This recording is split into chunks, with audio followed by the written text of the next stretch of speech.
কি গো, তুমি এখানে বসে আছো? হ্যাঁ, তুমি কোথায় গেছিলে?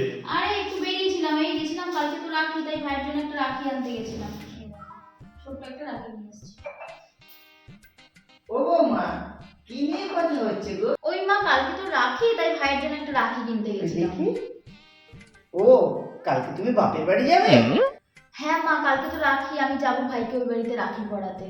কালকে তো বাবু দিদিও আসবে বাবুকে রাখি পরাতে।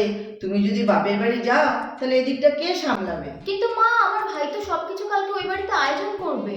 তাহলে বৌমা এক কাজ করো, তোমার ভাইকে বলো এখানে আয়োজন করতে, তাহলে তোমারও রাখি পরানো হবে আর এদিকেও কোনো সমস্যা হবে না।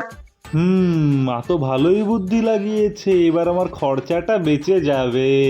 হ্যাঁ গো, মা তো ঠিকই বলেছে। তুমি বরং এক কাজ করো, শালাবাবুকে মাছ মাংস টাংস সব নিয়ে এখানে চলে আসতে বলে। এবার নয় রাখিটাও এখানেই আয়োজন করুক। এই মা ছেলে দুটোতেই কিপ্টে, আমার ভাইয়ের টাকা দিয়ে কাজ সারার ধান্দা।